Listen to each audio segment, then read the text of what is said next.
The Fanboy, episode 79.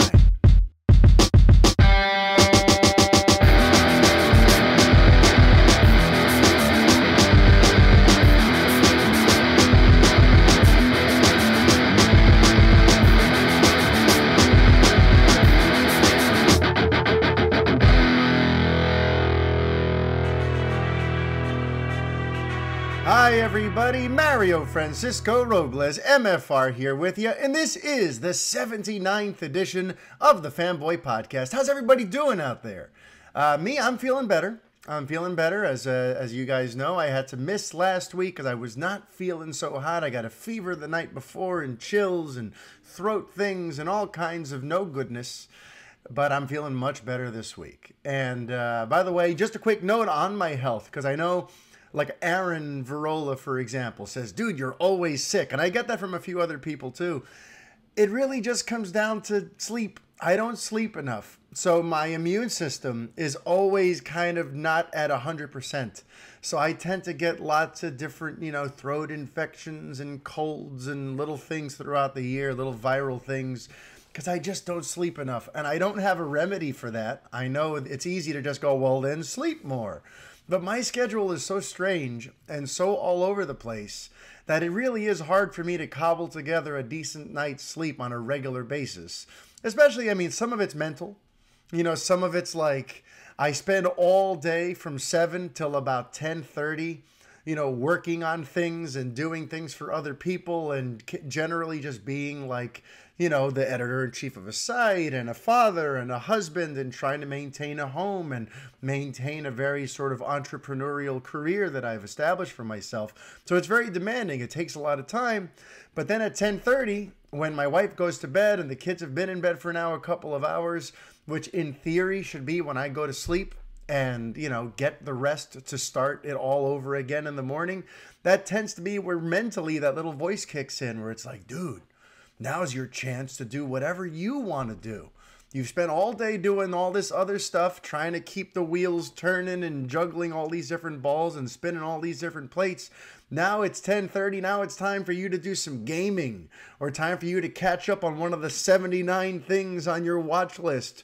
So I end up staying up way too late at night and then waking up exhausted the next day, and the cycle just repeats and repeats itself. So maybe I should just be a grown-up and put myself to bed at 10:30. But then I worry I would start getting kind of resentful and grumpy and grouchy and disgruntled and not want to do all the stuff that I do every day. So it's a tough balancing act, and that tends to be why I end up being sick. Don't worry, I don't have any kind of disorder or anything.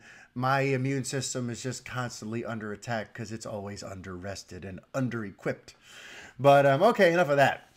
Some quick housekeeping things before we get into the meat and potatoes of today's show. I got a couple new reviews, and as you guys know, I always tend to read the reviews live on the air for you and give you a thank you for doing so. Because right now I am at 55 perfect 5-star reviews on Apple Podcasts. And I just have to start off right off the bat just by thanking you all. Thanking everyone and anyone who's taken the time to give me the 5 stars and write a couple of nice words. It really just means a lot, and it's really what motivates all this to keep going. So anyway, I got 2 new reviews since we last spoke, so let's delve into them, shall we? First one is from Apple user Batman SRW. Don't know what SRW stands for, but Batman SRW says, chatting at the shop is what he calls the review. He wrote, I came across Mario when Justice League came out. I was new to podcasts, so had no clue what to expect. I've listened to every show since. When Mario talks, I find myself talking aloud because I feel so comfortable listening to him. As a lifelong comic book reader, the best part of this fandom is the community. I agree, by the way. And Mario feels like I'm just chatting it up in the comic book store with a fellow fan. As someone who's looking to get into the blogger/podcast community, he sets the bar high. Never pushy, always respectful, a true representation of geek culture. Like, wow. Thank you, Batman SRW. That's beautiful. I really appreciate that. The next one comes from user Matt Guay. How you doing, Matt? Matt Guay, I'm not exactly sure how to pronounce it. It said the quintessential podcast for fandom. I think it's fandom. I'm not sure. It ends in ... They cut him off. They cut you off, Matt. Anyway, what he wrote was, I listen to a lot of superhero movie podcasts due to a long work commute, and this is by far the one I would recommend most. The passion, enthusiasm, and positivity displayed by Mario is unmatched and sorely needed. He also has a knack for putting things into perspective with personal stories. Thanks for doing this, and keep it up, man. Well, I will, Matt. I'm going to keep it right on up. I got some, speaking of being positive, I'm feeling very positive this week. I've been thinking about what's going on over in DC Entertainment and the fact that we're finally entering that new chapter. Remember, all year, I've been writing reports and I've been talking about it here on this show, that Walter Hamada and the new leadership over at DC Entertainment, their primary focus has been less on relitigating the past and talking about, what happened with Zack Snyder and talk about the way the studio messed up Batman v Superman and Suicide Squad and all the drama with Justice League. Rather than go back and shine a spotlight on that stuff, they've really just been full throttle towards the future. And, all this talk of the future keeps stalling out because there hasn't been anything on the immediate horizon for us to look forward to. We know Aquaman's coming, we know Shazam's coming, and Wonder Woman 1984 and Joker and all that good stuff. But really, that's all. It's always kind of been off in the distant future. Oh, it's going to be good one day. Well, you know what, folks? It hit me this week. We are in November. We are a month away from the arrival of Aquaman, and the mood is jubilant. Last week, James Wan tweeted out that Aquaman is completely finished. It's done.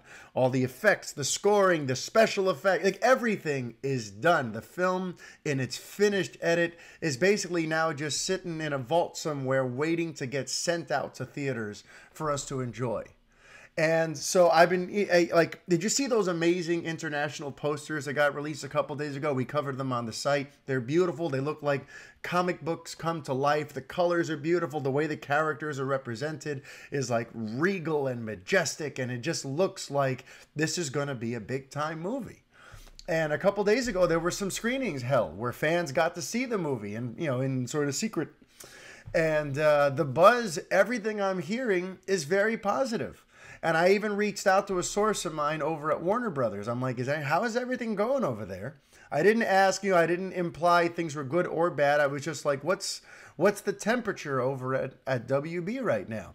And they say that the mood is really, really positive. The mood is really everyone can't wait to unveil this movie for us. And the feedback they're getting from these fan screenings is very positive. And they've been watching the movie and they're happy with how it's come together. There's just this sense of hope and optimism. That to me is very exciting.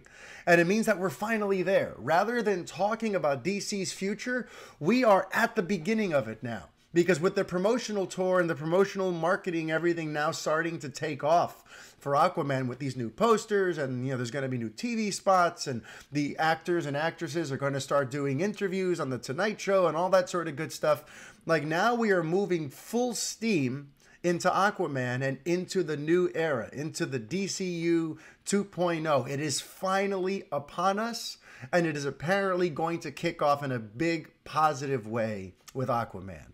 So if you're a DC fan, you've got to be excited right now. I know even if you're burnt out on what happened last year, what's gone on these last 2 years really, now is a time for unity. This is a call for unity. And something I wrote about earlier this week on revengeofthefans.com. If you haven't read it yet, I strongly recommend it. I wrote a piece called No, Aquaman Can't Save the DCU That Doesn't Need Saving, but here's what it can save.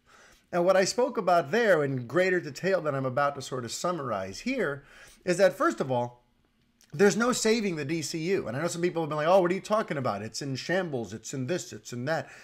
Listen, it's not going anywhere. They are continuing to produce these movies. Warner Brothers, there is no fear whatsoever, not even a possibility, not even a glimmer that if Aquaman falters, they're just going to pull the plug on everything. No, DC continues no matter what. So the DCU does not need to be saved. It is surviving, it is evolving, and it is going to continue on. What is at stake with Aquaman, and kind of a good reason for unity here, is the existing canon. They're going to look at this, and this is based on conversations I've had with insiders. This is not just me spitballing, okay? They are looking at Aquaman to see how people respond to the fact that it's a new, fresh movie, but it is sort of still steeped in some of the Zack Snyder's, iconography. Because remember, he cast Jason Momoa. He cast Amber Heard. He's the one who introduced us to these characters through Batman v Superman, through Justice League. So his fingerprints are still evident. And his sort of polarizing old DC films are all sort of, they're in the DNA of this. So Warner Brothers is extremely curious to see how people take to that. So here's how you should look at it. If the film does really, really well, which I don't see any reason why it shouldn't. I know I've sort of harped on the fact that December 21st is kind of a nightmare of a date because of how crowded it is and how busy it is and all the competition. But there really is not a lot of reasons to doubt this movie. So assuming that it does really well, they're going to continue on their path of going, okay, there is enough goodwill amongst the general audience and amongst the DC fandom for us to continue onward in terms of picking and choosing what worked from these last few years and throwing out the things that we don't think worked, the things that, our market research has said was a failure.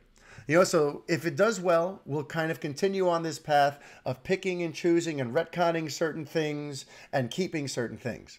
If the movie fails, what's going to happen is they are going to really cut with anything that's left over from the Zack Snyder days. Basically, unless your name is Gal Gadot, because they've already made Wonder Woman 1984, and they're still in the process of making it, and the first film was a huge success, so she's 100% safe.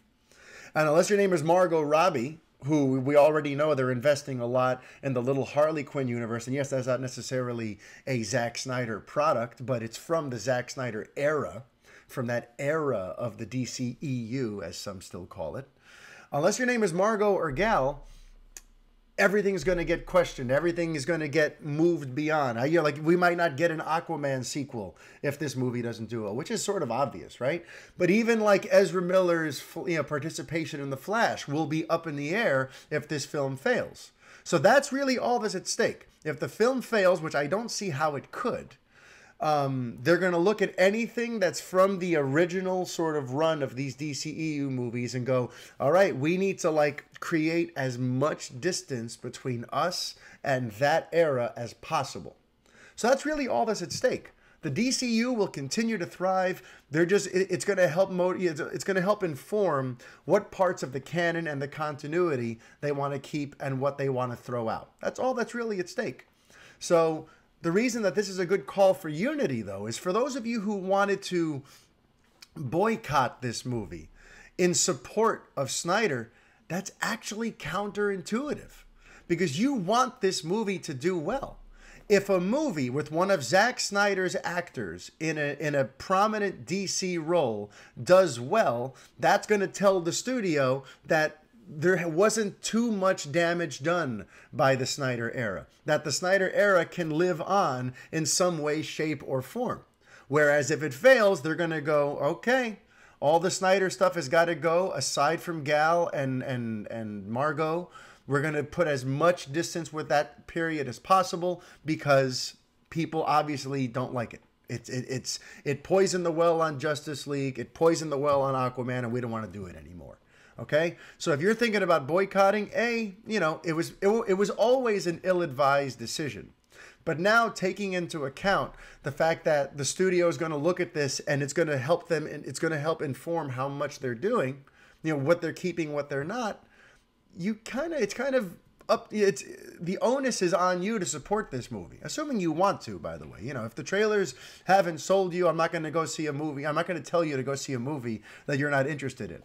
But if if it looks interesting to you and you are a fan of the Snyder canon and continuity and overall, what he brought to the table, it behooves you to support this movie and for all of us to come together, because that's really what I want.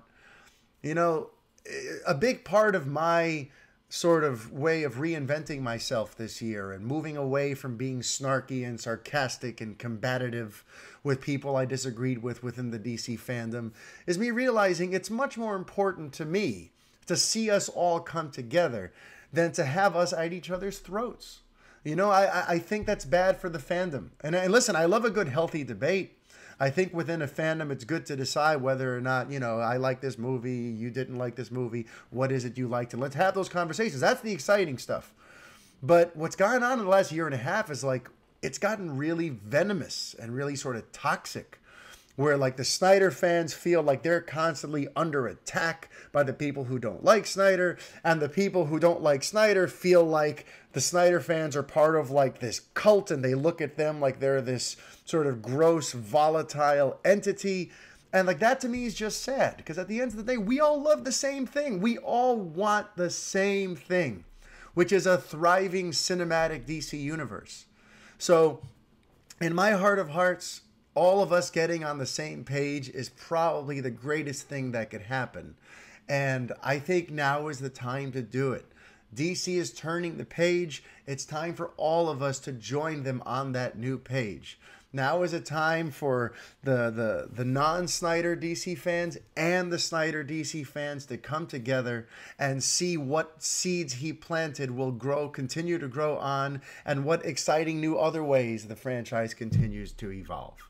So I'm excited, you know, and it was nice hearing from someone who works for the studio that, you know, they wouldn't like spill details, because there's still kind of this element of looking over your shoulder. They really are trying to cut down on leaks over there.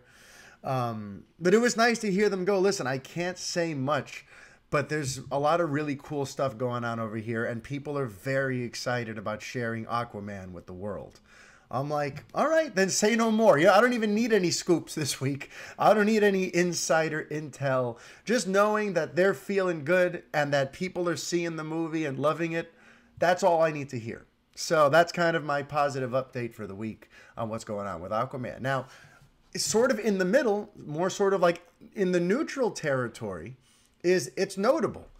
If you combine all the different stories together, there is something interesting going on with the DC slate right now. And I don't know what it is. So I can't say if it's good. I can't say if it's bad. I can't say if you should be worried. I can't say if you should be excited. But if you go bit by bit in the last month or so, lots of different things have sort of come together to tell you that something is up. Okay, so let's recap a little bit. We heard that The Flash is seeing a production delay, which is something I've been talking about here for a couple of months, since the beginning of September. But ultimately it became official that it's getting a bit of a production delay, which is not really anything to worry about because it never had a release date to begin with.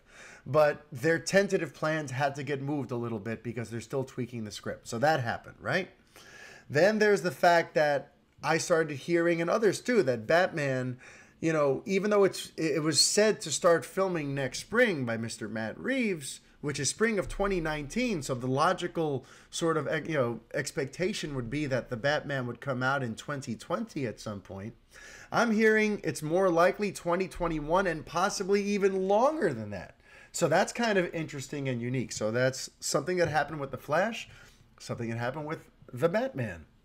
Then there was the news last week, or 2 weeks ago at this point, I'm not sure, about Wonder Woman 1984 getting moved out of, I think it was supposed to be like November or December of 2019, and it's now coming out in June of 2020. Again, I don't know that there's anything for us to be worrying about there, but it's notable. Those are 3 different DC movies that are in some stage of development that are now coming out a little bit later, that seem to be getting some additional work done on them. And at least this time it's happening, unlike with Justice League, where it happened after the film had already shot. It's happening now while the projects are still coming together. You know, Wonder Woman was still amidst principal photography. So whatever it is that they're doing there, they're doing it now as part of the filmmaking process, not like afterward in post trying to tweak things, you know? So that's promising. And then this week we found out about another one. This week we found out that Shazam, at first it was scheduled for just a couple of weeks of what was considered to be just your average run-of-the-mill reshoots and pickups that all these kinds of movies go through. Now we find out, the rumor on the street is that it's actually going to be more like a month's worth, that they've sort of extended the amount of reshoots. So that's interesting. And it's just something I want us all to sort of keep in our minds over the course of these next few months as we try to figure out what it is that's going on. Because right now, like, mum's the word. I've been trying to get the dirt, trying to get the intel on why all of these things seem to be happening all around the same time, which tells me it can't just be a coincidence. But nobody's talking. Nobody's talking. So I'm not here to tell you whether it's good or bad, but it's something that's worth noting, that all of these different DC projects are kind of, there's some sort of tinkering that has begun on all of them, all at this sort of early stage. Some of them are in production, some of them are in pre-production. So let's see what comes of that. Let's see if in a couple of years, once we've seen these movies, we could trace it all back to fall of 2018 when some sort of decision was made. Because I have a feeling that something happened behind the scenes. Some sort of choice was made. Walter Hamada sat down with the directors and told them X, Y, or Z. And that's why all these productions are now getting a little extra time to kind of reach their full potential and maybe fit within some sort of unified vision. I don't know. But we'll see. And all of these things, even though they're reported a couple of weeks apart, it's important for all of us and for you guys, my listeners, my watchers, my readers. I want you to file this stuff away in the back of your mind so we can revisit it in a year's time. After we've seen Aquaman and Shazam and Joker, maybe we'll have some sort of semblance of an idea of why all these different movies kind of got pushed into some stage of redevelopment in the middle of their production cycles. All right? It's just something to think about. And just something I wanted to touch on, sort of a sidestep before I bring on today's guest, which, by the way, I'm very excited about. But we'll get on that in a second. Yesterday, they announced that Diego Luna, Mexican actor Diego Luna, who I once interviewed back when he directed Cesar Chavez with Michael Pena. Diego's like a really cool, really like bubbly, excited, passionate dude. And I remember sitting across from him at the boardroom table, and he's talking to me about all his ideas for the movie and what he hoped to infuse in that movie, which to me was criminally underrated. I enjoyed Chavez quite a bit. But anyway, so I have a soft spot for Mr. Luna. I think he's a great talent. And he's going to be back. He's returning to Star Wars as his character Cassian Andor from Rogue One, A Star Wars Story. He's getting his own prequel TV series on Disney Plus, which, by the way, Disney Plus is such a much better name than Disney Play for the streaming service. But I'm excited about this because I remember it was intriguing to people back when Rogue One came out, because it was thought of to be this standalone experience, that several of the actors had actually signed deals for multiple pictures. Obviously the big headline was about Felicity Jones, about the fact that even though her character, spoiler alert, passed away at the end of Rogue One, that she was still signed on for future Star Wars appearances. And people were wondering, how would that be? Would they make a prequel to Rogue One or whatever? Now it's sort of coming into focus, isn't it? That there must have been something in the wording of these Lucasfilm contracts and these Marvel contracts, by the way, since it's all owned by Disney, that meant that maybe it'll be for sequel movies or maybe it'll be for a TV series with these characters. So now we're starting to see that bear fruit. Now we're starting to see why these contracts had clauses for additional appearances. And it looks like there was wiggle room on what kind of additional appearances they can be. So it makes you wonder, like, what other characters we've seen in these Star Wars stories are going to get their own shows or could potentially get their own shows. Like once Emilia Clarke is done with Game of Thrones, are we going to see her Kira back and have more of that Darth Maul? Ray Park is back and all that sort of stuff. Like, are we going to see more of that? In theory, could Disney Plus announce next week that they're bringing in Donald Glover and doing a young Lando TV series? It sounds like they could. So that's and you know that they have they also announced they confirmed that Loki's getting his own show. Tom Hiddleston will return, which I'm a little mixed on, but it's okay. And also last week they announced Winter Soldier and Falcon and all this sort of stuff. So it's intriguing to think that all of these players from the cinematic universes that are Marvel and Star Wars are now being brought to TV. It shows you now they're kind of moving into the next phase of things. You kind of felt like they've been sort of slowly growing these properties with spin-offs and prequels and sequels and all this sort of stuff. And now they're going to bring it over into the next phase where there will be TV series of these characters as well, with the actors who play them in the movies. So that's kind of exciting.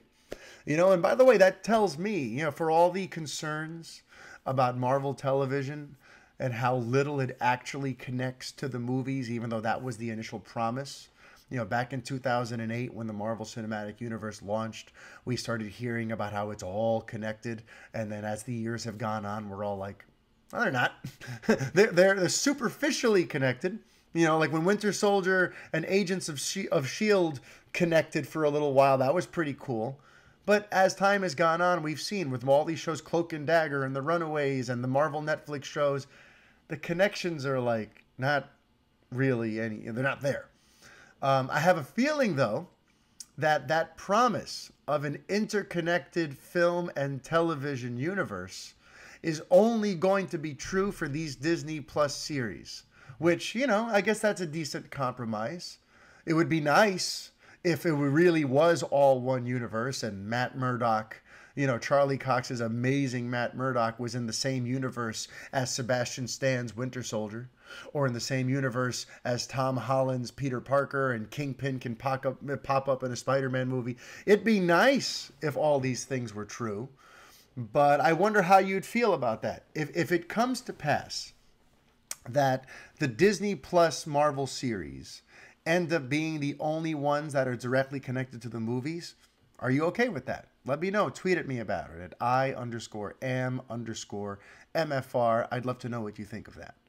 And in general, just back to Star Wars, I'm excited. Mandalorian sounds really good. It's right up my alley. This Cassian Andor series starring Diego Luna is right up my alley. I'm very excited to see what else is coming and what other characters might get mined to tell some more stories. So, this is all true.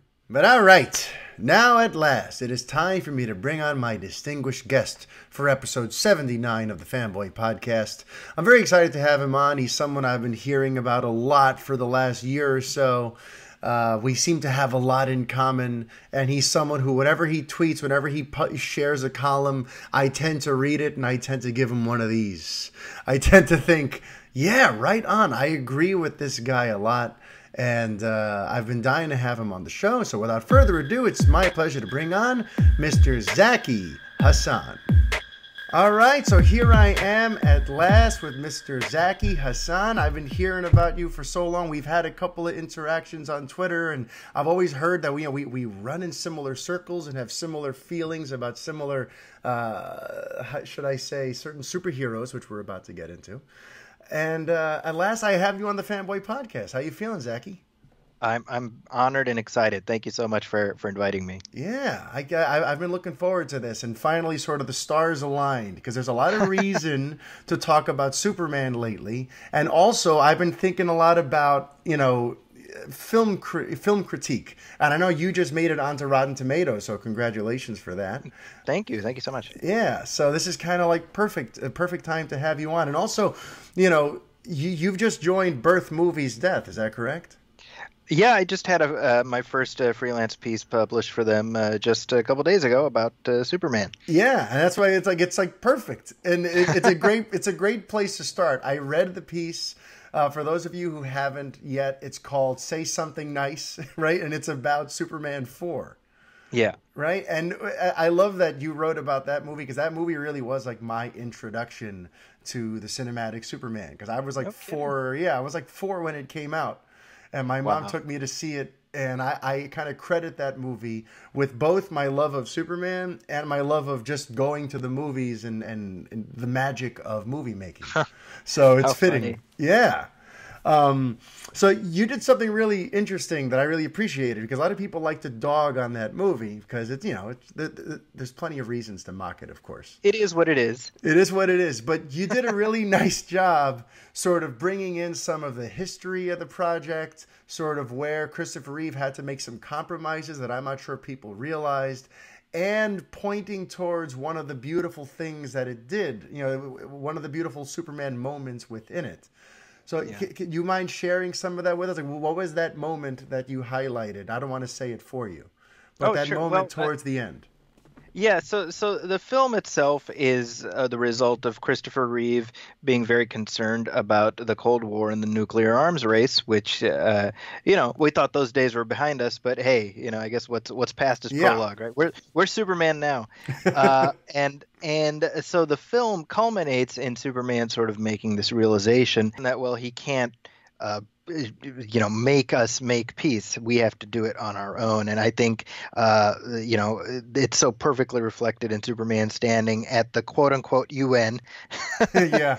The low budget UN that the movie could come up with, and essentially saying that he says peace was never mine to give. There will be peace, and I have it memorized. There will be peace when the people of the world want it so badly that their leaders have no choice but to give it to them. I only wish you could see the world the way I see it, because when you really look at it, it's just one world. And you have all that committed to memory, and this is why you're already one of my favorite people. Well, you brought up an interesting question, by the way, as you prefaced that, where you said, where's Superman now? Yeah. And with that quote in particular, and where we are in today's society, it's like, where is Superman now? Mm. And it's sort of sad what's happened, at least in terms of of the movies. Because listen, he lives on in comic books and the other mediums, and it's perhaps most important he lives on as a comic book person, because that's where that's where the character comes from. But in terms of the movies, these last couple years, it's been a tough time to be a Superman fan. Yeah. And right now it looks like we're heading into the Phantom Zone again, where we don't know when we're going to get another Superman movie, and Henry Cavill's future seems heavily in doubt. If he's unlikely to don the red cape again. Yeah. And when I think about where Superman is in pop culture and how badly we need him, it makes me very sad.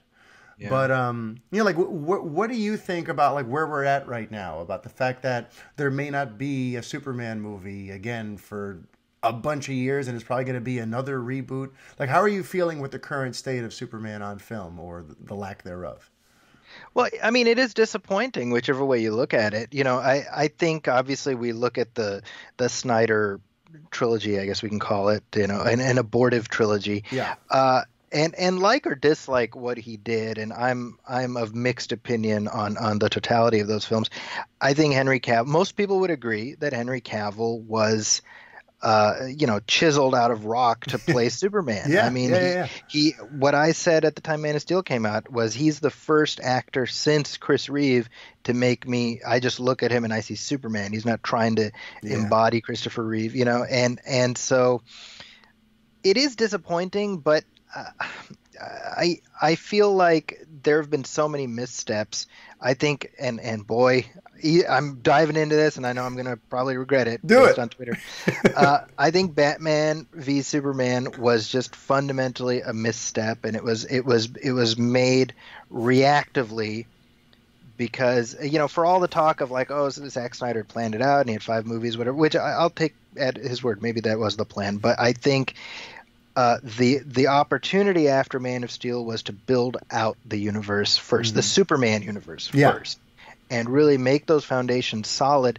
And then, yes, by all means, do the Batman team up, do the Versus movie. I personally would have preferred something more along the lines of the world's finest animated movie, where you have these characters team up rather than but again, separate conversation. I ultimately think Batman versus Superman is what killed this version of the character. I mean, I can't say I disagree with you, and I in fact, I vehemently agree with you that World's Finest probably would have been, that would have definitely spoken more to me. That's the type of fan I am, and it's good to hear it's the type of fan you are, because I feel like. there's always been multiple kinds of fans, obviously. I'm just stating the obvious. But, like, there's some who want to see Batman and Superman at each other's throats, and there's some who just want to see them team up. Because, those fights have always gone on, like, who would win in a fight? Oh, well, if Batman had kryptonite arrows. And, like, it feels like middle school stuff. But those conversations have always been there. But overall, like, that's just, it's never appealed to me. In any medium, the idea of seeing them fight, like, I've always described the fight in BVS, it's like watching my dad hit my mom. It's like, this feels wrong. Sure. When Batman smashes a kitchen sink over Superman's head, like, I'm not cheering. I'm not going, oh, what an awesome fight. I'm like, this is horrible. This is a desecration of what I wanted to see these characters do. In some way, shape, or form, I've spent my life looking forward to a movie like this movie to finally happen. Yeah. And this was not, what I pictured. But, I don't necessarily want to relitigate that case, at this point. For real. We're moving past that. I'm sure there's people who are like, oh, is this what this is going to be? Zaki and Mario trashing the Batman v Superman. No, we're not. And let me say, there are people I know and I respect who passionately love that movie. And honestly, I love that they love it. And that's not me being, I'm not being, cynical about it. Passive aggressive. No, that's great. All I can say is I wish I did. I wish I liked it. I said the same thing. I'm jealous of you. Because people I don't get mad when people disagree about that movie. I'm jealous. If anything, I'm like, I wish I walked away with the feelings you have. And I'm not mad at you for having them. Anytime, especially when people say, like, I didn't love Superman until I saw Man of Steel and his continued arc in BVS. A lot of people say that. They're like, up until that point, they didn't care about Superman. So when I hear that, like, these films acted as a gateway for a new generation of Superman fans, I'm like, wonderful. The more the merrier. Everyone come in. To me, that's important. And I spoke a little earlier in this episode about just unity. Just about now is a time where I'm hoping with Aquaman and the other stuff that's coming, we can come together. Because I'm tired of this, like, this fingers crossed, right? Fingers crossed. All this sort of tribalism that's coming to fandom is really just sort of worrying for me. Because when I think about what we do, I think about our love for these characters and these mediums. I think about this is supposed to be the good stuff. This is the stuff that greases the wheels on your life, where at the end of a long, crappy day, you get to go and talk about Superman and Batman with fellow fans. Like, that's exciting. This should be the happy stuff.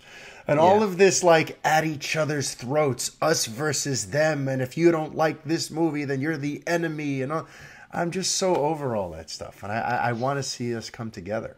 I tweeted something earlier this year, and I was just like, and I'm paraphrasing, but in 2018, we got Black Panther and Deadpool and Cable and Thanos versus the whole Marvel universe and Aquaman. Are you kidding me? In like 1990 or 92 or 95 or 2000, could we have even imagined this? Like, we're soaking in riches. Just enjoy it. Yeah. Fine if you don't like one. Pick one. This is amazing. What a time, Yeah. And just in general, like, people seem to feel this tendency of, like, I have to choose one or the other. I have to go, well, if I like this brand, then I have to hate that one. It's like, no, just love them all if you want. Or, love some more than others, but why does there have to be this us versus them mentality? Yeah, everything is West Side Story, People are... I know. But we just took a detour into show tunes. This is a good chat. Okay, anyway, I want to bring it back, though, to Superman, though, in terms of, like, where he's at right now. Because, I wonder, like, in theory, a beautiful Superman movie would give us a message of love and hope and optimism and hopefully bring some people together. You know what I mean? Right now, the best films, the best bits of pop art are the kinds that sort of, they go beyond just the trappings of a movie. They actually start a conversation, or they get you thinking about life differently, or, to me, that's what these movies can be. Sure. But I wonder, like, with Superman in particular, with the way people look at him nowadays, it's like he's outdated and he's too perfect and he's a Boy Scout and it's unrealistic. Like, do you think that we're too jaded or too cynical nowadays to accept a pure Superman? I would say that if we didn't have Chris Evans as Captain America, Yeah. who is the out of all the characters in the MCU, I look at the Captain America we have, and he's the purest distillation of the comic book version. Yeah. So you know what? He is old-fashioned. He is a Boy Scout. That's what those movies are about. Those movies circle around the idea that that's what is worth striving towards, right? You certainly don't come away from any movie with Captain America in it being like, oh, how lame, you know? Yeah. I mean, my kids, they love Captain America. They dressed. I had two of my kids were Captain America. For Nice. Halloween. Oh wow. Right? All right. And, were they at least different types of Captain America? They were the same. They were. Okay. I had one. Right. One had like the movie version. One had the comic book version. You're doing something right. As long as you're doing something right. All right. Sorry. Keep going. No, but I mean that's what Superman is. So I think this idea that we need to change Superman to reflect darker times and stuff. Well, Superman should exist in contrast to those darker times. Yeah. You know, and I think and again going back to I see what Zack Snyder was trying to do with Batman versus Superman. You know, pondering those questions. Must there be Superman? You have Charlie Rose at the beginning, and that whole. You know, I think there's room for that. I just feel like the cement was too wet. Yeah, we weren't there yet. We weren't there yet. We weren't you there know, yet. And I think that was the mistake. So we didn't have. You know, my friend Michael Bailey, who's about as big of a Superman fan as is possible to be. He talked about his response to Man of Steel, which I like that movie more than he did. But he said something that I think is very apt. He said that the problem he had with that movie is that it basically, in addition to being the world's introduction to Superman, it's the world's introduction to aliens, it's the world's introduction to just alien carnage. Yeah. And that's just too much to put all on Superman's shoulders. Wow. I got to speak to this Michael guy. Yeah, that was the most apt summation, which I hadn't considered, but it's absolutely right, because it fundamentally alters how the world perceives Superman, where he arrives not, you have the movie itself being like, you'll give him a light to follow, et cetera, et cetera. And how nice would that have been? That's exactly right. We got there by the end of Justice League. Yeah. But honestly, you needed to get there sooner. And again, I'm not. Yeah. I'm not sorry, trying to, Snyder fans. I'm sorry. I'm not trying to shovel dirt on the corpse here. Yeah. But I think that says something, right? I think agree. that people have expectations of a Superman movie, and those expectations are not, I want a carbon copy of what Richard Donner and Richard Lester did. Which is always the assumption, by the way. And it's like, no, like you and I can't speak for you, but no, I know for me, I didn't want a carbon copy of the Reeve Superman. I went into Man of Steel all 3 times I saw it, by the way, but probably only for the first, where like I walked in wanting something new. I was excited to see this reinvention of the Superman myth. Absolutely. But people are always quick to go, oh no, you just wanted Donner again. It's like, no, I didn't. Yeah, no, you're right. I mean, if anything, we got a reiteration of the Donner ethos to some extent with Superman Returns, and that was flawed in its own way. Yeah. I think this is the problem. I mean, people certainly online really go after Jeff Johns. I actually think Jeff Johns is the guy to hand Superman to. I think he's the guy to do it. Yeah. I mean, most of my favorite modern books are written by Jeff Johns. My favorite modern Superman books. Yeah, and his handle on Superman is bang on, Yeah, for me, it's between him and Mark Waid for who I feel like in the last 20 years has really nailed Superman. I totally agree. But something I was thinking about too, I'm glad you brought up Superman Returns, where it feels like it's been all extremes with the way he's approached by Warner Brothers. These last couple times that they've attempted to get Superman out of mothballs, where in 2006, it was very low on spectacle. It was very high on like general like emotion and romance and nostalgia, but there wasn't a lot of spectacle. You know what I mean? Aside from like he got shot in the eye and that was a cool visual when the bullet bounced off him. And then he has like some of those rescues there in Metropolis, and then he throws a big rock into the outer space. But like, we didn't get to see him tussle with a superpowered being. We didn't get, it was kind of low on spectacle and high on sort of contemplative navel gazing, so to speak. You know what I mean? Yeah. And then Man of Steel was like, oh yeah, you want spectacle? Yeah. Bam! You know what I mean? Yep. Like it felt like it went the opposite way, where like Which, and by the way, like, my feelings on that film are also sort of mixed. I'm a big proponent of saying that, like, I think it's 2/3 the best Superman. It was some of the best Superman storytelling I've ever seen, and 1/3 just a complete desecration of what the character should be. Yeah, I speak a little hyperbolic at times. Sue me. Well, it does descend into disaster porn by the end, and all this promise of the first hour and a half just flies out the window.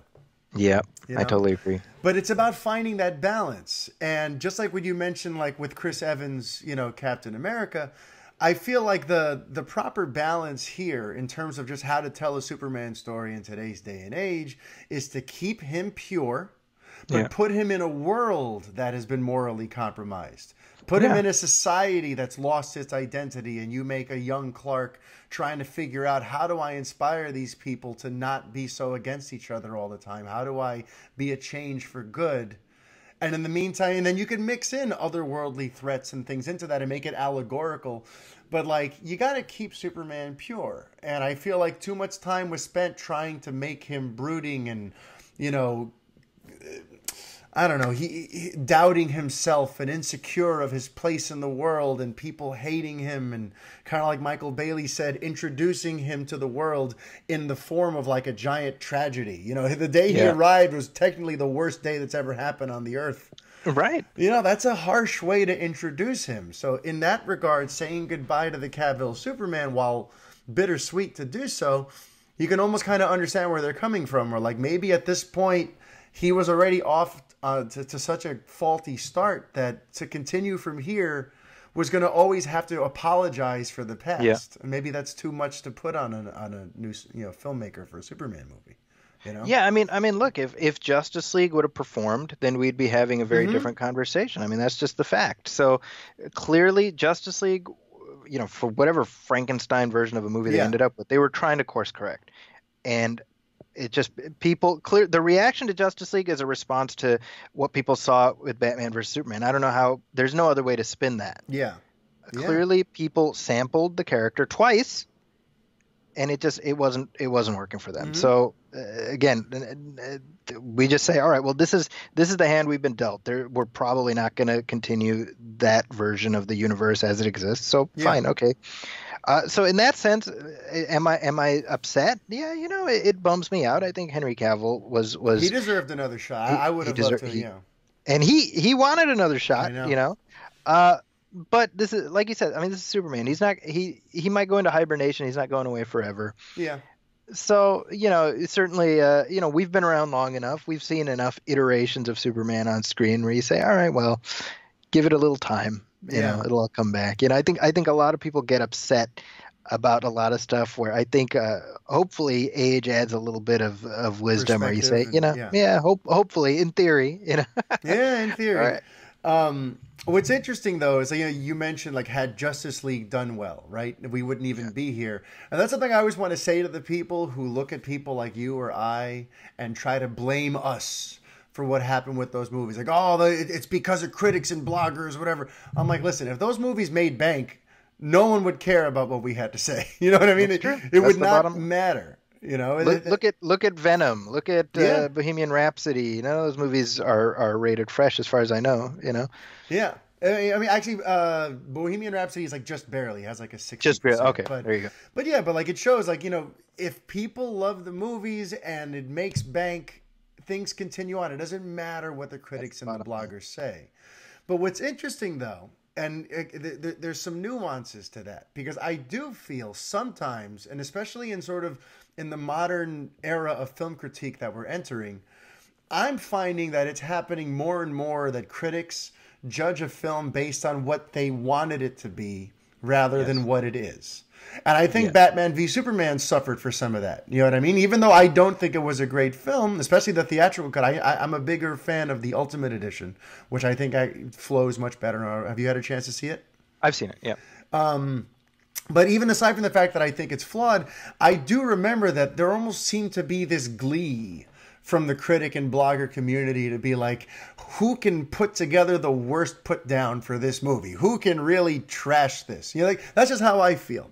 You know, Yeah, I no, felt like after a you're right. while, like there was this sense of like it's fun to trash this movie. Who can do it worse? And it's because people brought their expectations with them. They had in their mind's eye, kind of like what we did. You know, I would prefer a World's Finest, so I'm going to watch this movie with a stick of my, you know, because it's not the movie, it's not how I would have done it.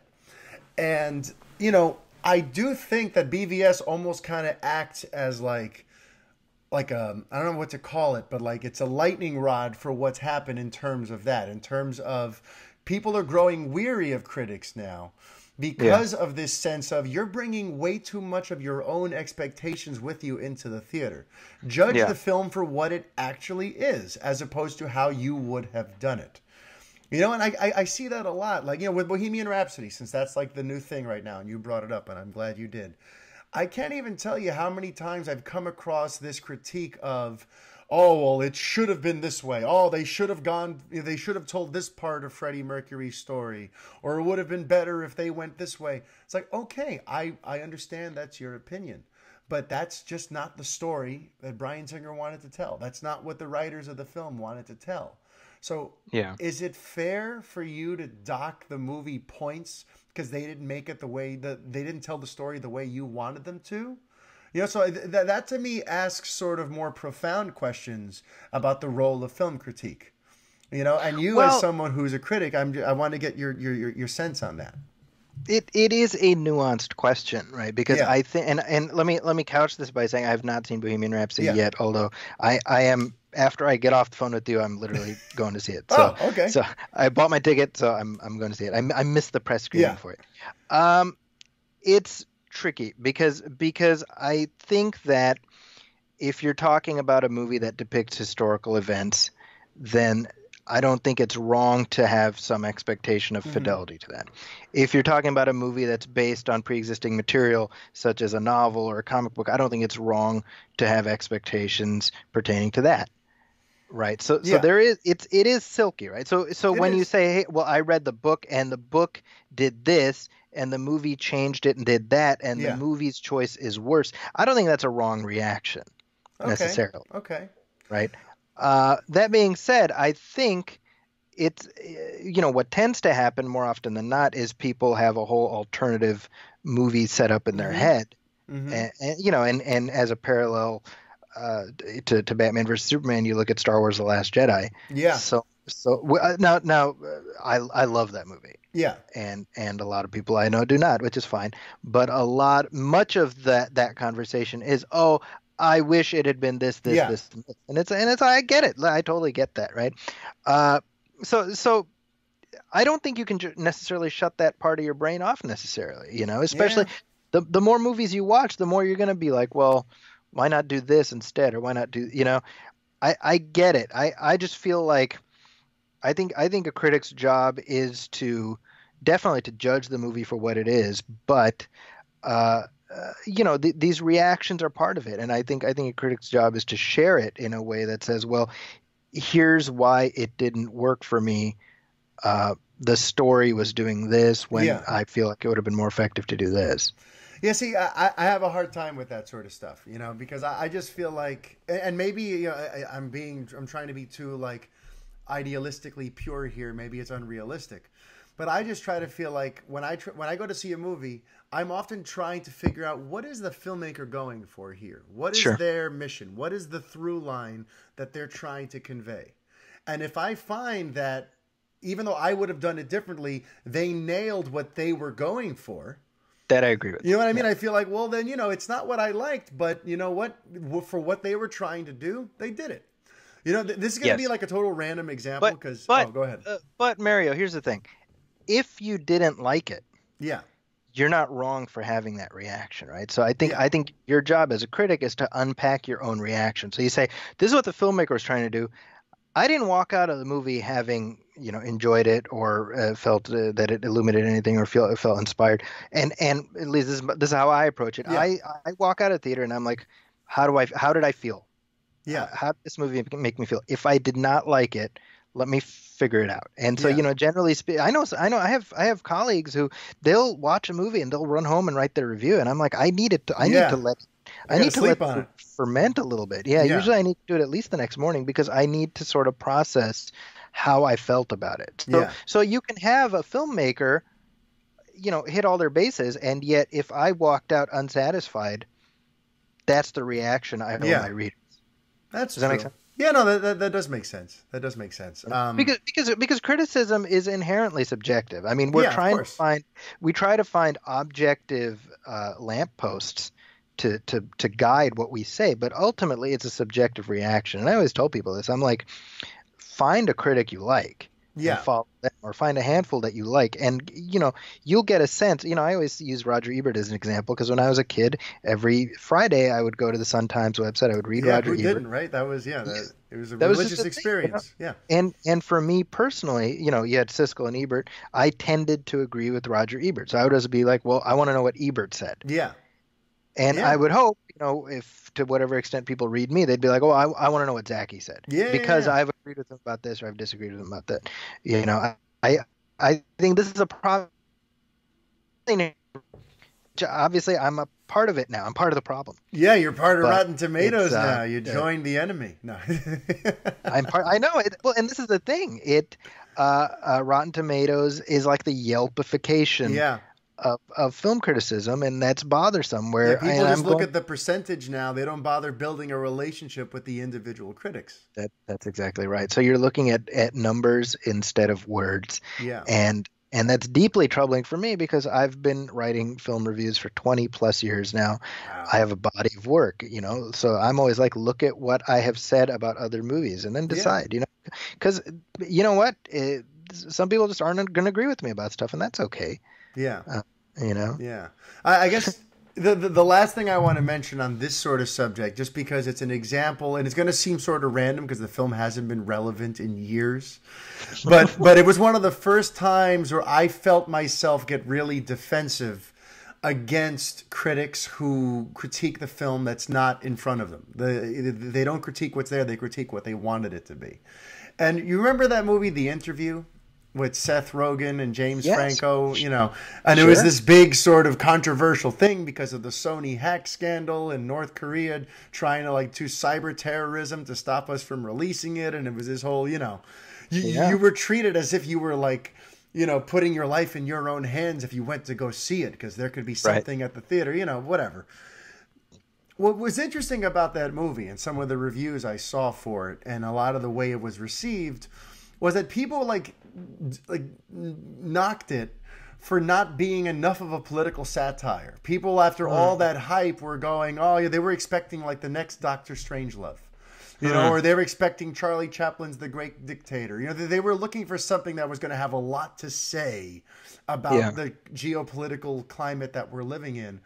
But the thing is, that was not what that movie was. That movie was a stoner comedy. That's right. Even the trailers tell you that, from the makers of Pineapple Express. This was not a hard-hitting movie. You could tell, you could almost picture them passing the bong around going, wouldn't it be funny if we did a movie about us interviewing Kim Jong-un? Yeah, that'd be hilarious.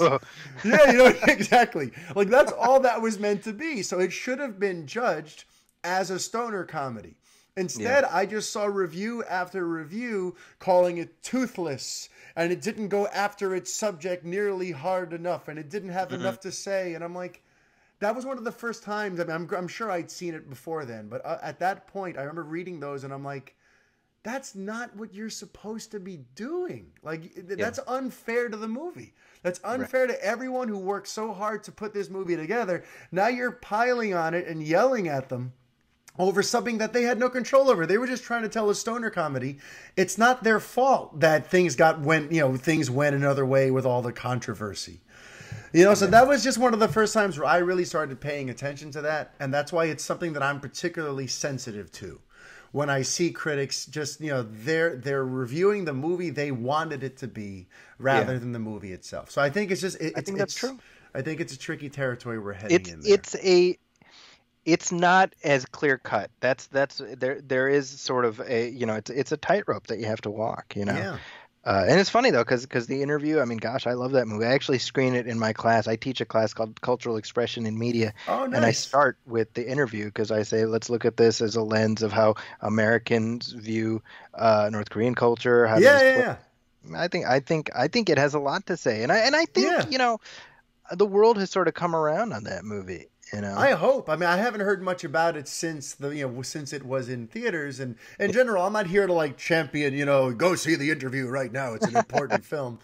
But it's just, as we're entering this world where, like film critique and the Rotten Tomatoes and the Metacritics of the world and the way people are trying to figure out what our relationship is to critics and who do we trust and who do we don't and who has an agenda and all this sort of stuff. Like, I've been thinking about this stuff a lot, and I'm curious because, Bohemian Rhapsody is a film that, like you mentioned earlier, it doesn't have a great score on Rotten Tomatoes, but it blew past all box office expectations, and almost everyone I know who's seen it has written or has told me some version of, I don't know what critics are talking about. That was a wonderful movie, or I had a great time watching it. And people think that people were way too nitpicky about how historically accurate it was, or the fact that like they chose to sort of gloss over certain things and focus on other things. And it's just got me thinking about this concept. And I'm sorry if I've yapped your ear off too much before. No, I think what you're saying. I mean, it's look. This is talking about Rotten Tomatoes. I'm currently in the process of uploading or linking to my reviews, and I do it. You have to do it manually. Mm-hmm. And you find a pull quote, and you have to, and I found it really challenging because I look at because essentially the way it works, this is like peek behind the curtain. Yeah. You as the critic make the decision whether you want to classify it fresh or rotten, and then you also have the opportunity to add your grading scale, or if it's a 2 stars or a letter grade or exactly, and I have reviews where I'm reading it and I'm like, is this fresh or is it rotten? I don't, Yeah. And it's like a coin toss because I'm like, what this review is a review. So what is that? If I'm like, it's fine. Yeah. Is that fresh? Is that exactly? Rotten? Yeah. I'm glad you brought that up because a lot of people there's confusion about how that process works. So you, the critic, get to decide fresh or rotten, right? That's exactly right. And I'm struggling with it. I'm genuinely struggling with it because it's like, well, I guess I recommend it, kind of, Yeah. Because there is that middle ground, It's not as simple as thumbs up, thumbs down the way Ebert used to do it. So that's the challenge, And I always say, like if I've written 1,000 words about something, then it's there's more to it than just yay or nay. There's nuance contained in those paragraphs, Yeah, there's nuance in everything, and I guess that's the fear with these aggregate sites, right? That nuance is getting lost, and it's all getting distilled down to numbers and all that sort of stuff. Just algorithms, Yeah, but no, that's all really fascinating for me. So I'm just curious, like, what's the next review? What's going to be like the next review you put up on Rotten Tomatoes? I want to like look for it and be like, I know that guy. Well, let's see. We got Fantastic Beasts coming up next week. I expect I'll have a review of that. Yeah.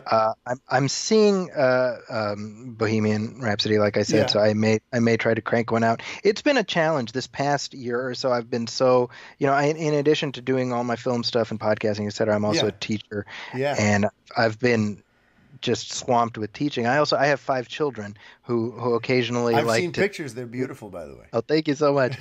They like to see me sometime, It comes in handy, I guess. I guess.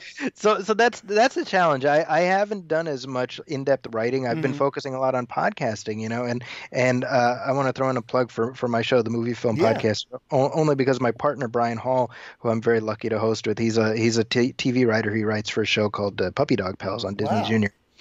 And our show, the most gratifying commentary that we get in response to our show is, I like that you guys don't just shit all over a movie. Yeah. We have conversations. Yeah. And we have conversations where, sometimes I'll like something more than he does, whatever, but we get into it. And to me, that's what film should be. It should be something that allows you to, even when you're disagreeing. It starts a conversation. Yeah. You're not yelling at each other. You're not like, oh, you're stupid for liking this. It's like, well, tell me why that worked for you. Oh, that's really interesting. Well, why didn't that work for you? Oh, see, I didn't think about that. And then, That's an exchange of ideas. It's exciting. What a concept. I know. I mean, that's always been, I'm glad you said that. That's always been one of my favorite parts of like going to the movies with people too. Like that conversation afterward. You know, I don't understand the people who could just see a movie, walk away, and never talk about it. I'm like, for me, the movie it's a 2-part experience. I think it's a 3-part experience. The first part is my anticipation for the movie, Right. watching the romance of watching the trailers and seeing, am I Right. sold? Am I not sold? Are you winning me over? Right. You know, then there's the actual seeing of it, but then the postmortem sometimes is almost more important than the actual movie. You know, how do I feel about it, and what did I discuss with my friends about it, and all that sort of stuff. So I'm glad you said that. You're sitting at a diner over a basket of onion rings and just kind of going at it. That's absolutely. The fun part. And the onion rings get cold and stale, but the conversation is ready to go. And one last thing I want to ask you about Rotten Tomatoes, since it is something that people are very intrigued by, and you're probably the only person I know who I could speak to this way who's on the platform. Can you just walk us through like what the parameters are to get on it? Because I tried, I think maybe even twice, to get on there, and they rejected me, which I kind of get it. I don't really write a lot of reviews, and I'm not part of a film society, and whatever. So I'm just curious, like, what are the general guidelines to get on there? Because some people kind of have this view of like, oh, any old blogger can just get on Rotten Tomatoes. I'm like, no, they actually have standards.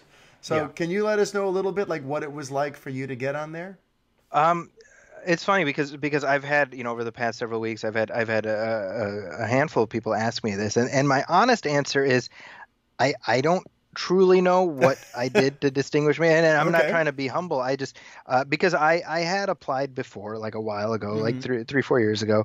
Nothing came of it. I didn't think anything about it, and then I reapplied relatively recently, but I don't remember when. It had been a couple months, maybe 3-4 months ago. And as far as my own writing history, I've for several years I was posting for Huffington Post. Mm-hmm. I remember that. That's when I knew you were a big deal. You shared some stuff, and I'm like, oh, he's on HuffPost. All right, Zaki's serious. Well, I appreciate that. But and I've written for Fandor and Sequart. I've been in Philly Weekly. That's actually, now that I think about it, Philly Weekly, which at the time was the editor-in-chief was a friend of mine named Steven Siegel, and he was like, hey, we'd love to post your reviews here. And so for a few months, I was doing reviews for them, not very long. And so because Philly Weekly is like a tomato certified publication, I got like my reviews for Philly Weekly got included at Rotten Tomatoes. There you go. This is like 3 years ago. So when I reapply, and this is the other thing is I'm part of the San Francisco Film Critics Circle. There you go. Okay. So that's part of it, right? Yeah. And so I basically applied with these to whatever extent these credentials mattered. Mm-hmm. And it was like a bottle into the ocean, I applied and I just forgot about it. And then 2 weeks ago, they're like, "Oh, we'd like to add you," and I'm as shocked as anybody. Right. See, and you see, folks, so you can't just walk in off the street and decide you're going to be a Rotten Tomatoes critic. You have to work hard. You have to have a body of work. You have to be part of Zaki's part of a film. The critics. What'd you call it in San Francisco? Circle. The critics circle. So it's just that should give some people pause who feel like they just let anyone on to Rotten Tomatoes. Like, no, you got to work hard, and you have to prove that you have a voice and that you've been doing this for a while, and that you're not just some schmo who likes to every once in a while talk about movies. So that should give some people some pause. So the last thing I want to talk about before I let you go see Bohemian Rhapsody is while we're talking about people bringing their expectations with them to the theater, I'm also thinking about we live in an interesting age now where there's so much information out there about movies. People know more about movies now than they ever have in terms of what's inside the hot dog, how is it made? You know what I mean? Like, we're looking at concept art, we're finding out when the running time was chopped off, we're finding out there's so many little what were the test screening results, and I'm just curious how you feel about that. Is that, at first it felt like it was helping the idea of being a fan and being a passionate super fan and really immersing yourself in these projects. But I wonder, is that kind of stripping away some of the wonder of these movies, and people are walking in already with preconceived notions because they know every single arduous aspect of the film's production cycle up to this point. So they already have an opinion about things. Like, I see it as a double-edged sword, but I'm just curious what you think in this information age. Is it making us love these movies more easily, or is it making us turn against these movies more easily? That's a great question. I go back to, in my own experience, pre-internet, almost 30 years ago, I remember the summer of '89 when Batman was about to come out. Yeah. And two things about it. Number one, because my family and I, we lived in Saudi Arabia at the time. We used to come back to the States every summer. Yeah. And so we're on the plane flying back to the States, and there's like the airline magazine, and I'm like 9 going on 10. Yeah. And in that magazine, I see a picture of Michael Keaton in the Batman suit shooting the bat gun. You know? This is literally the first time I've even heard of this movie existing. Wow. Right. Yeah. And so I'm like, what? And today you'd know, like, oh, Warner Brothers is planning. Yeah, I mean, you'd know, like, we know every burp that Matt Reeves has, yeah. Whether it's related to the he liked someone's tweet about a thing that was bad. Like, so that's number one, right? But then also pertaining to Batman '89, I remember that summer I was, I always tell people, like, you can't understand if you didn't live through it what that summer was like, But I remember buying the souvenir magazine and the making of book and the novelization and everything. And I read that novelization like 50 times before I even saw the movie. And I'll tell you, I remember when I finally saw the movie, it was kind of a letdown. Ah. Right. Now, I love Batman '89, just to be clear, but I remember at that moment, because I had imagined it a certain way in my head, right? Yeah. And my point with all of this is, ever since Batman '89, that's always colored how I approach how much information I want. Okay. I don't read the comic adaptation. I don't read the novelization. I don't do any of that. I'll watch the trailer. Mm-hmm. That's about it. That's the extent of my engagement. I don't even watch like the behind the scenes, featurettes that they drop on Twitter. I don't. Okay. Or on YouTube, or on YouTube that they'll be like, oh, here's a new clip, from this, and it's I don't watch any of that because I want to whatever extent I can, I want it to be a fresh new experience for me. Yeah. So it really is about personal responsibility, right? It's you. Yes, all this information is out there, but you make the decision what you're going to put inside your brain and what you aren't, right? Yeah, I mean, it's funny because I don't watch The Walking Dead regularly anymore, but I was like, I want to see what happens with this one this last week, which was a very momentous episode, and I made the stupid mistake of just offhand, absentmindedly going on Twitter. And or not even on Twitter. I went to deadline.com, which was even dumber. I shouldn't have done that. And real big, it says, Andrew Lincoln blank. I'm not going to say it. I'm like, oh, well, geez, now I know how the episode ends, Yeah. And that's my own stupid fault, right? Yeah. That's the point, So it's one of those things where if you don't want to know, you can avoid it. That calms me down a little bit. I guess because sometimes I look at things at kind of a macro level and I get really worried about these trends and are we hurting the movies? Are we supposed to be trying to give people information that makes them excited? Are we accidentally, inadvertently robbing them of this? But you know what? It is about personal responsibility. They could choose not to read certain things and the information's out there. And all right, you talked me off a ledge there, Zaki. Thank you very much. But all right, so Zaki, how can people find you? Mention your podcast again and your Twitter handle and all that good stuff.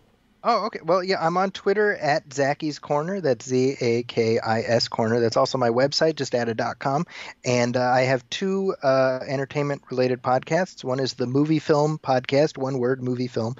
And that's a bi-weekly just a news and review show with my partner, Brian Hall. We also do commentary tracks every month, usually one or two. And our most recent commentary track was Indiana Jones and the Temple of Doom. Oh, that sounds great. Okay. And coming up this month, we have Rocky IV. So we just watch the movie, him on his end, me on my end, and we just talk through it, and we have fun conversations. I think people will enjoy those. I also host a show called Nostalgia Theater, which is a monthly remembrance of the artifacts I love. usually chatting with the people who made them or the people who love them. So, I've had the opportunity to talk to actors like Steven Weber and Patrick Duffy and Dan Gilvezan, who is the voice of Spider-Man on Spider-Man and His Amazing Friends. He was also Bumblebee in the Transformers show. Oh, wow. That's coming up next month. And I talked to Mike Reese, who's a producer of The Simpsons, and coming up hopefully soon, I'm going to be talking to Dana Gould, who's a comedian, and he's a Simpsons writer-producer. I know Dana Gould. Wow, that's huge. And I'm talking to him about the 50th anniversary of Planet of the Apes, which is my favorite movie and his favorite movie. So we're going to have a fun conversation about that. Well, that all sounds really great. I hope everyone's checking out those shows. I want to check out when you have Dana Gould on. That sounds like it's going to be a hell of a time. I'll let you know. Yeah, and really, thank you so much for coming on the Fanboy. And based on how this went, I really hope you'll come on again sometime. Anytime you want me on, I'll be there. Awesome, dude. Thank you. So there you had it, folks. My conversation with Mr. Zaki Hasan. That was a lot of fun. I could have gone on a lot longer there with him. So I'm glad we did that. I'm sure it won't be the last time we have a conversation like that together. And I hope you guys enjoyed it half as much as I did, because if you did, then that means you really, really liked it, because I really did. And that's it. So that does it for episode 79 of the Fanboy Podcast. If you get a chance, please head over to Apple Podcasts, leave a review, tell your friends, share the good word about RevengeOfTheFans.com, the Fanboy Podcast, the Fanboy Garage, the Revengers Podcast, the Play It Loudcast. We've got a ton of amazing free content for you because, you're why we do this. So thanks for watching. Thanks for listening. Keep the support coming. And until next week, life is chaos. Be kind. Adios.